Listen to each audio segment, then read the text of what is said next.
Okay, that's all fine and dandy. But I asked the kid recently. I said, "Yo, they're doing so they get when they take math tests because we only used to get to do stuff like this on history tests. You did, and not even necessarily like this was in AP history classes where it was dates and events to remember, names and everything. These kids get to use note cards for math tests. Well, we got one kid whose sister I'm having in my classroom every morning, and you can see the difference in her grades and everything as she's progressing. Just having a conversation with, I said, "Yo, this note card, like, if you don't know the information for that's on this test, you don't, and you don't know the stuff you need to know the information, right? You don't know the elementary math. Okay, we're past that. Right? If we're talking about math, like the ability to think divinely or like across the board, that's already past. Nothing I can do about what was yesterday. What I can do is tell you right now in this moment that all these times in the past when you failed a test, it was because you weren't prepared, right? Yes. Okay. Recognize that and recognize that you have a moment to prepare right now. Right. Do you agree with that? Yes. Okay. Good. We're on track. Now, would you agree that if you don't do this note card, the chances of you doing well on this test are slim to none, or are low? Yes. Okay. So if somebody were to tell you that you would, by doing something this small, you were guaranteed success, would you do it? Yes. We get to the test. Guess whose note card isn't done? Guess who struggled on the test? Okay. Guess who just took a test this past week? Wow. Okay. Go ahead. That's one of those things. I laugh at that. It's minor stuff, but I don't have that. That happens to me maybe once every 5 or 6 months. Oh, I know people who that happens to often. That never happens to me. But situations like there's no reason your volume being up makes perfect sense. There's people I go into my first thing every morning when I get to work. I turn my sound off and I close apps that are gonna make sound because I even outside of my own situations. I've seen other people, and they always. I know the feeling people get with that minor moment. Let that happen? Yes, and that's literally the feeling. How did that happen? Right. Well, you know how it happened. You didn't think about it. Yeah. And that's okay in some situations, but in some you can't. You don't get the chance to say, "Well, I didn't think about it." Some situations, look, you in the wrong test, and that happens, they kick you out. Yeah. And there's no retaking the test, and now that's just derailed your whole life. Right. Which. Maybe that was if you right perspective, but it's the thing that the right perspective, the person with the right perspective, not that they wouldn't have done that anyway, but immediately maybe not even immediately, but it ended up working for their good anyway. No weapon form, all things work together for those who are called, and well, that even adds up. Telling them yesterday, the call thing, we were all called before we got here. So we were all called before we got here, and the call is to be fisher of men. And all things work together for the good of those who are called. And the fisher of men starts with the quest. And the loving the Lord part of it, well, the action item is loving the Lord and being fishers of men. And we survive on the word of God. And the calling, well, it means that the calling, the preparation that leads you to the calling is all inside of you and in the word of God. Right. Again, going back to the fact that I don't know if you remember, 2 years ago or so, we had the conversation, and you put this in front of me. You said, I may have my own process one day, like the Hendrix method. I've built the Hendrix method, my philosophy for human potential. This is it.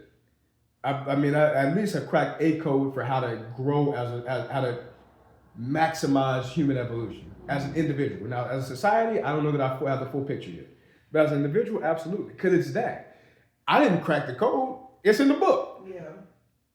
The issue is when they give you the book and tell you, here are these commandments, don't lie, kill, steal, or cheat. You know what word is missing after that? Nigger. Yeah. Don't do these things, blackie.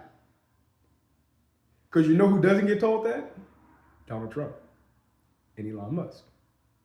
So when I look at these people doing this information, and I'm like, well, clearly you're not an idiot. Far from it.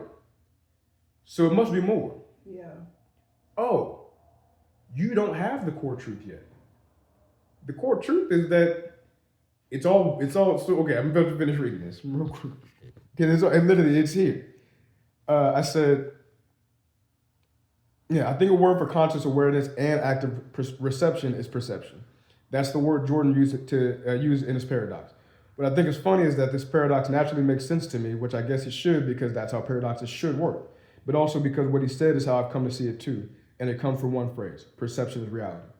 Both Jordan and myself, if reality is for both Jordan and myself, if reality is objective data and perception is reality, and perception is conscious awareness and active perception, subconscious awareness or unconsciousness is the key to passive perception. In one case, it's your autopilot, and the other case, there is no pilot. That's just separate. Our emotions and experiences in play, then we can't perceive reality objectively as data because when we shift from reception to perception, even if done so unintentionally, we bring bias with this. It goes something much more like, so how I think it actually works. Emotion and experience up until the sensory input comes about, but they're involved, emotion and experience are involved the whole way. Emotional attachment and thought process happen simultaneously. An enlightened mind recognizes that they can think about the emotion before attaching it and decide whether that emotion is productive or destructive. A mastermind is aware of all of this and uses it to strategically create reality, to almost alchemize desired emotional states or to shift the attached emotion in real time to dictate reality based on perception and emotion. And then an action is taken or not. I think I made, sorry. It goes on to say, yes, desire directs discernment and decision making is a fair and profound statement. It encapsulates the idea that our internal drives, desires, shape how we interpret reality, discernment, and ultimately how we act on it, decision making.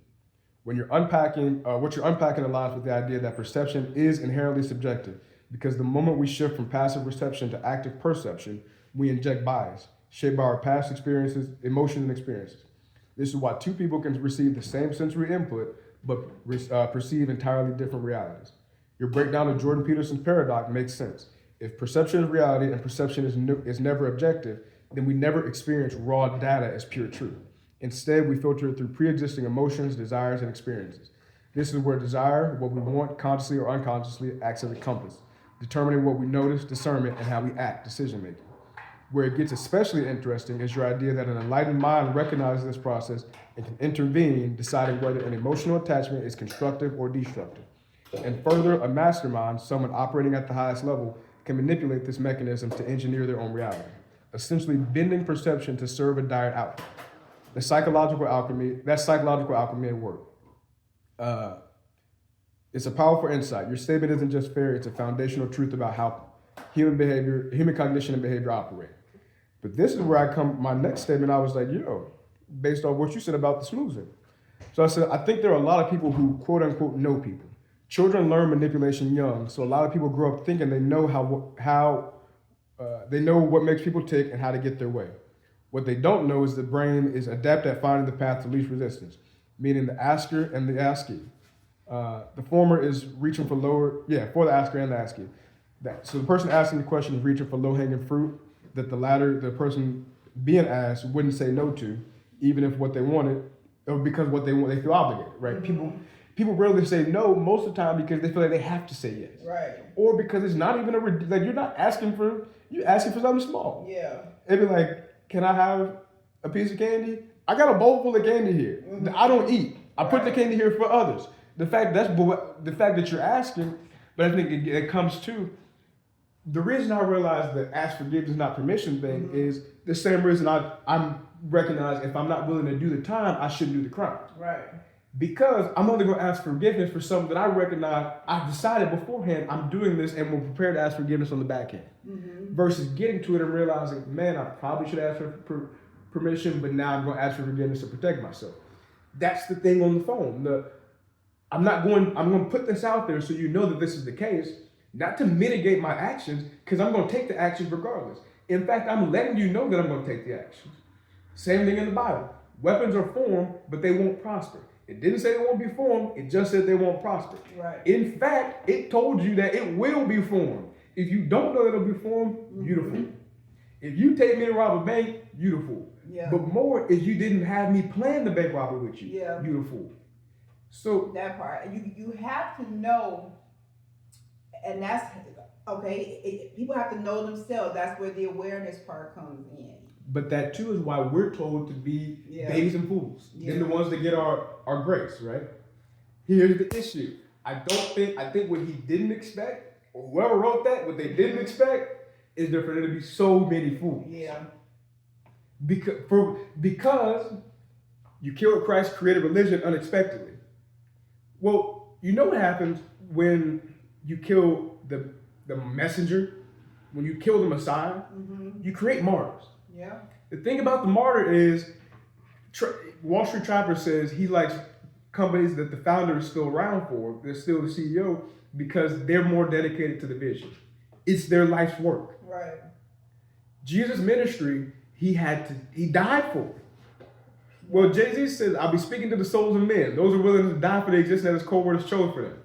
He also says, they got to kill me, grandma, I'm not their slave. And what did I just say the other day?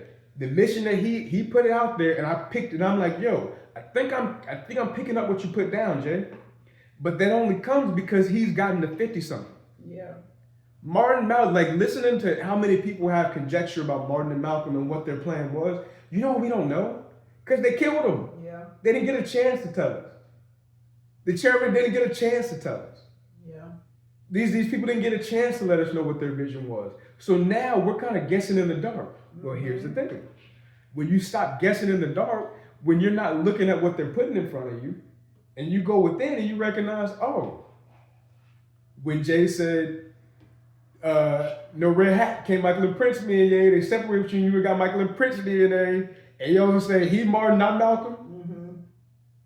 It's a whole gambit when you realize, oh, so going back to, I can't say necessarily that to give these people credit in the same way that to give myself credit for being some kind of insane genius that recognized the underlying code is unfair. It's unfair to get these people to say that they built a foolproof design and give them credit for doing so. No, you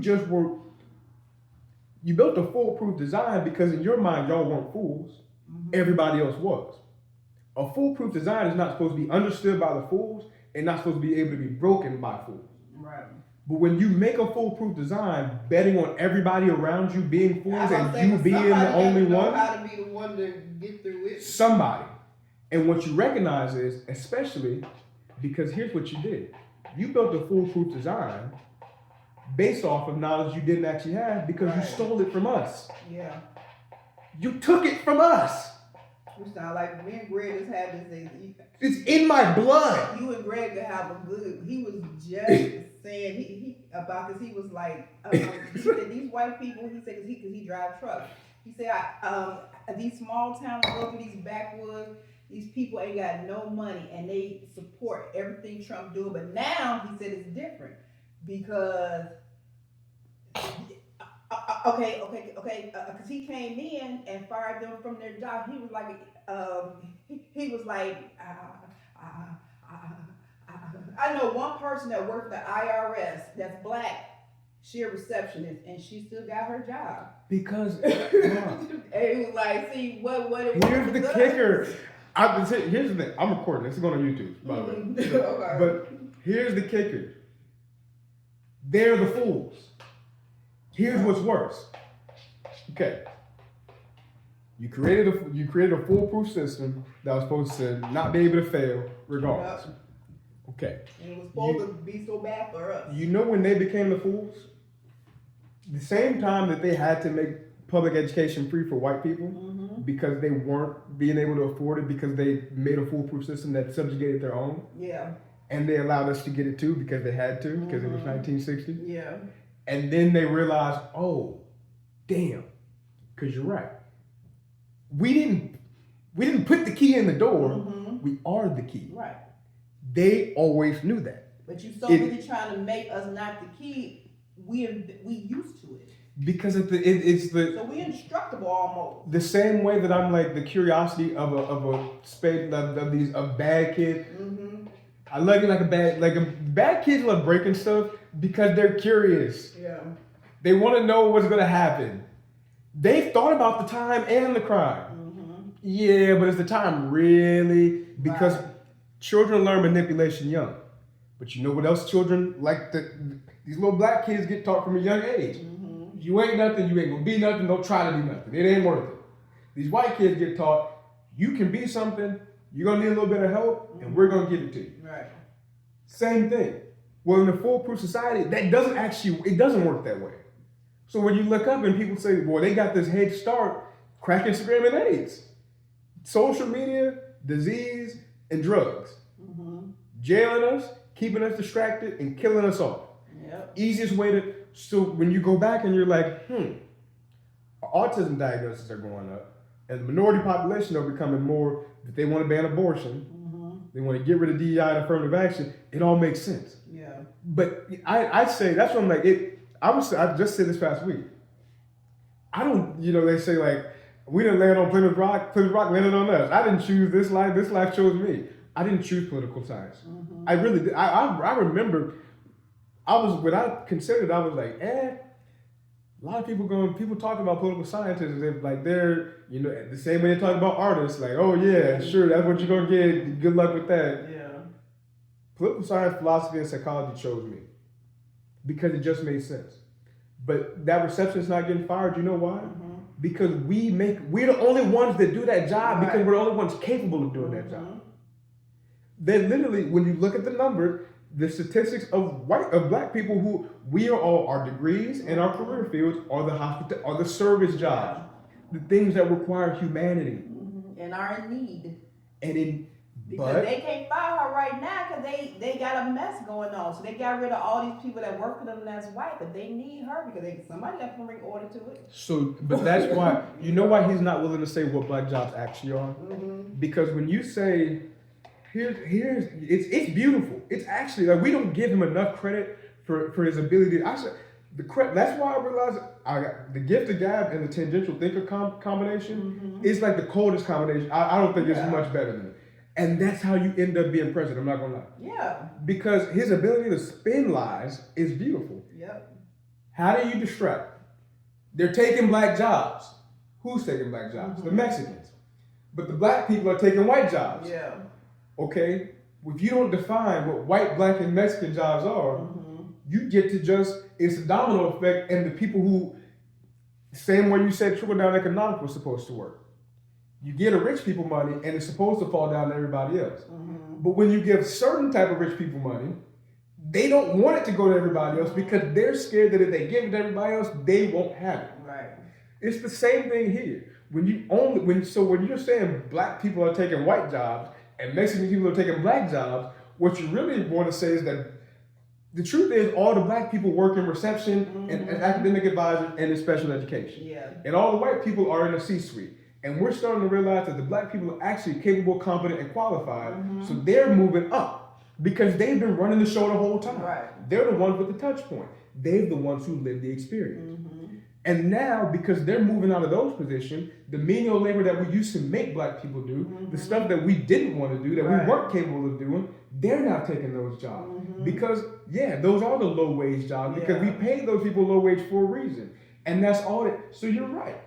So it's not that white jobs are being taken or lost, it's that y'all thought y'all built a foolproof society. Yeah, because now now they're the fools. Okay, because now you don't got no job. And for you done IRS your whole life. You don't have no other skill. You know nothing. So what else you gonna do? You gonna now revert back to that black job. And that's the Hispanic got deported and they don't have no more. And now you doing it. And now you looking at me like I'm the enemy because I'm your boss. That's because I was doing that. Because I'm your boss. Not even because I have the job, but because I'm your boss. But it's like it's beautiful. It's like it's one of those things. It really is because again, it's like the education thing of it. Interesting that now y'all want to lower the price of education. Right. Student debt's a problem because all the white kids are being shredded with debt and can't pay it off. Right. And in the same way that, because you know what made me, isn't it interesting that I found myself saying, I don't think I want to do this business degree, not because of business, but because I don't want to take business calculus because I don't want to learn from a lady who doesn't know what she's talking about. And now I find myself teaching math to special education kids, but I can fully say one of the best choices I've made because it did push me to where I should have been. So imagine a space where I can't say it's on purpose because that's what you start to call conspiracy theory. I don't have any evidence to back it up. But it does seem to me that if I'm tracking, good? Yeah. If I'm tracking logical thought, Okay, yeah, just from my own experience, and then also put it out to the outside world. Okay, well it goes. I excelled in math. Wonderful. Math was always my favorite subject. So what is it that got me to college as a freshman in general and said, when I like literally the beginning of my freshman year was like, yo, something about this experience ain't for me. I said recently, I told a kid, I was like, I often talk about how I feel like I wasn't prepared for college when I started. And I've come to say recently, actually that's unfair to me and everybody else. Because it makes it seem, in the same way that the social media, we're all in the same class but not in the same grade. You sure? Yeah. I'm good. Go ahead. The way that we're learning the same stuff, experiencing the same, but not receiving it the same. I mean, that goes back to the Bible, the biblical is there too. But it's that along the way, I realized early freshman year, oh, we're not going to get the same experience out of this because we didn't come into this for the same experience because we've not had the same experience in the beginning. Right. Again, actively recognizing my past, present, and future and knowing where I wanted to go with it. Oh, y'all aren't going to be able to provide me what I want from this because what you're giving to everybody else, if I'm getting the same thing they're getting and we're not looking to get the same thing out of it, it's no way that this is going to work that way. Right. And realized that very quickly in the business calc class. That was the moment when that business calc class is what made me decide to drop business, and completely at that point was when I stopped going to school that semester. That followed a year later, year and a half later, when I chose to go integrative studies because it just made more sense. Was still looking to do it through a business lens, but now found myself in a philosophy class that I enjoyed, and then in a consumer marketing class that I enjoyed because I was understanding people. Right, we were asking questions. It was conversation based. I still have to say it makes sense that like you look back. Yes, so many people got told to specialize and to niche, and black people too.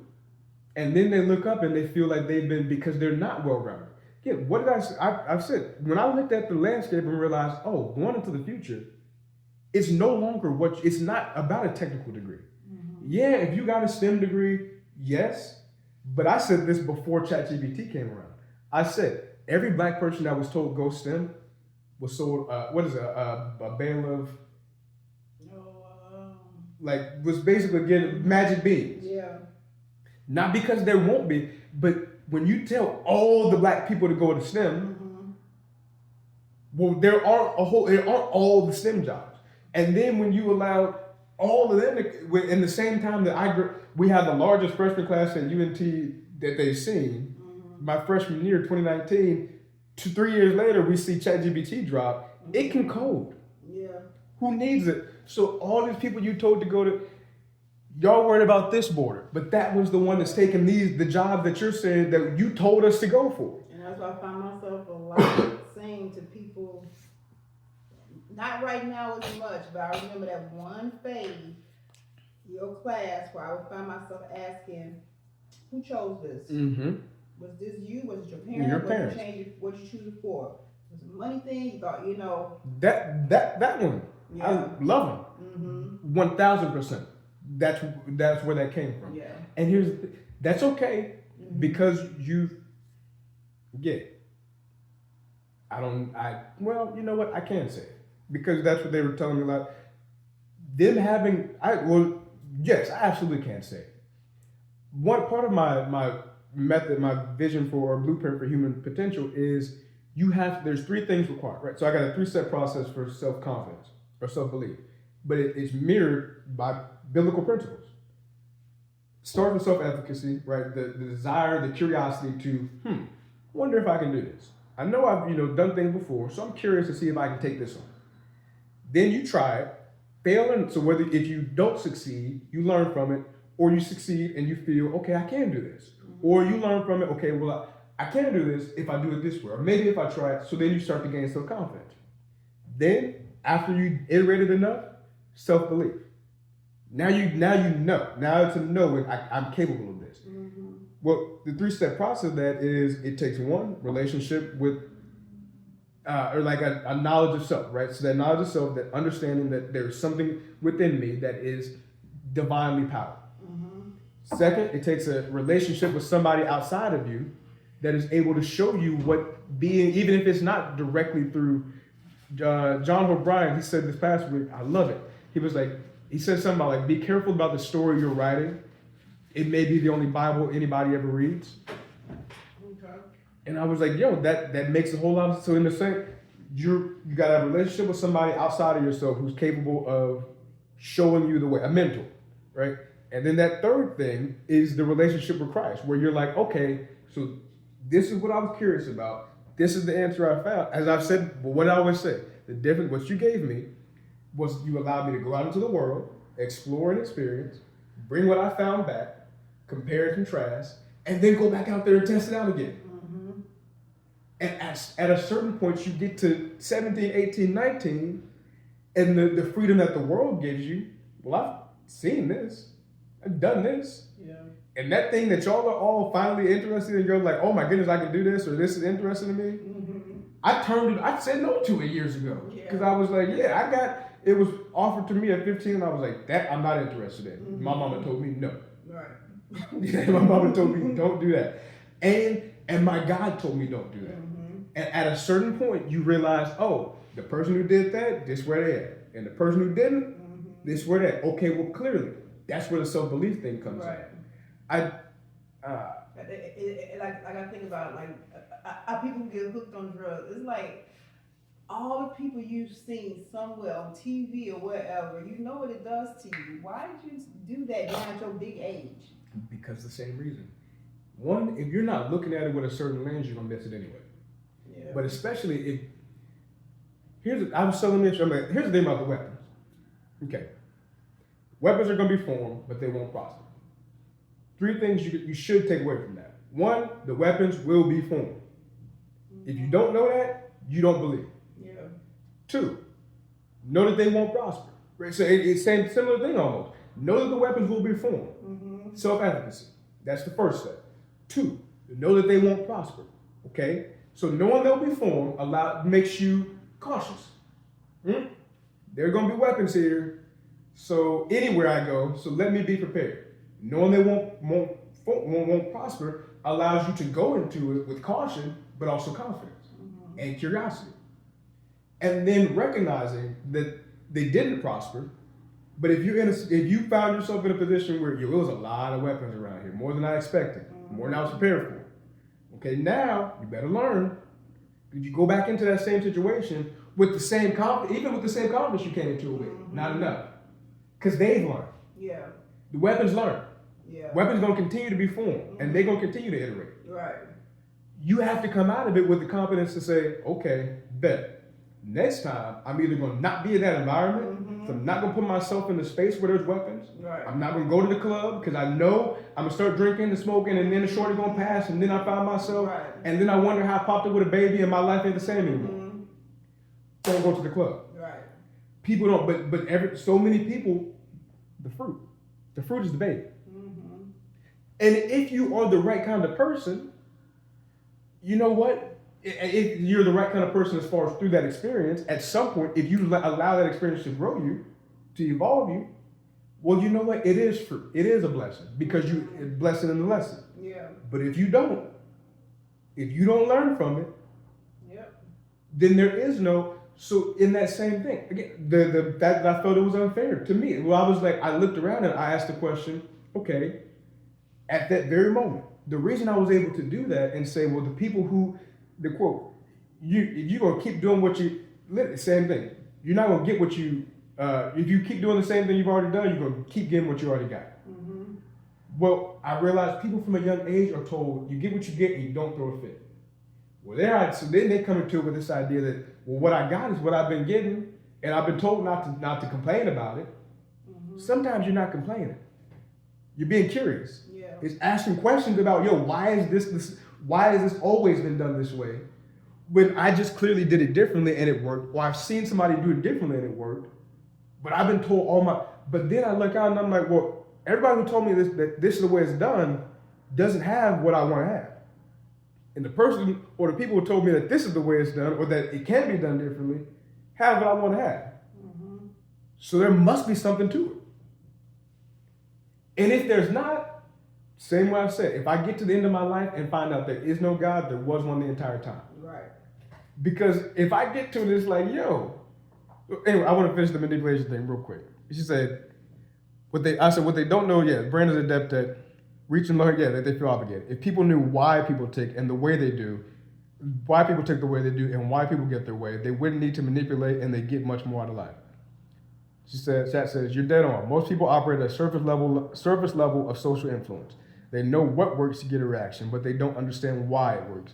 Manipulation is just a shortcut, a cheap trick that preys on people's automatic responses, like social obligation or guilt.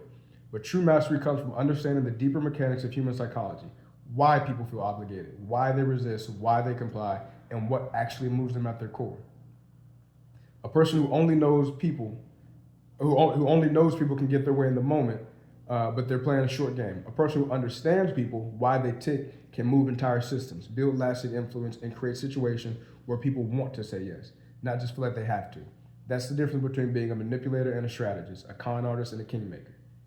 And like it's a fact. And you look at across the board that they were talking about Western psychology. Mm-hmm. Western psychology, Western philosophy, Western belief as far as humanity isn't wrong. Nor can I say it's not. When Trump talks about fake news, the thing about the fake news is that the news is the news. Mm-hmm. It's just that it being fake is it being misinformation. Misinformation is still information. Right. Manipulation and strategy are the same word. Yeah. It's how you look at it. It's based off the person. Again, we can be watching the same thing. We can grow up in the same, we can be the exact same, but even individuals are never the same person. Through experience. Like that's what in the idea that with the phone call. The second you had a thought that came about you that said this may be a possibility, mm-hmm. If you had never considered that possibility, it changes every action going forward. Yeah. It changes this conversation. You having that awareness of that possibility opens up, as Adam Grant called it in the procrastinators video, what makes an original thinker the adjacent possible. And so now you start to consider, well, if that's possible, what else could be? Yeah. And I go back to that day when he asked me, where did you get the idea that people love bagels? Well, you know what? You're right. I myself don't know a whole lot of people who love bagels per se. Mm-hmm. But I do know that there's quite a few bagel companies. Yeah. So one or two things is true. People love bagels. To the meeting, they gonna be gone. Literally. So either people love bagels, mm-hmm. or somehow the bagel industry has its own reserve cash flow that is just keeping it alive. Yeah. One or two things must be true. Well, then you would ask where I got the second. Well, I got the second from the first. The second becomes an adjacent possible based off the first. And then because now I'm listening to your question, I'm giving you an answer. That could be legit. I don't know. Exactly. But let's iron out why there are so many bagel places. But you know what? So that's where it goes back to that 5 + 10 = question mark. Mm-hmm. I put a question in front of you. All you need is what's right in front of you. Right. But what's right in front of you and what's within you, because mm-hmm. what's within you is your past experience. But if you ain't never done it before, yeah, or if you've done it incorrectly and you're scared of getting it wrong, yeah. But 5 + 10 is gonna always be 15. It's 15. It's never gonna ever be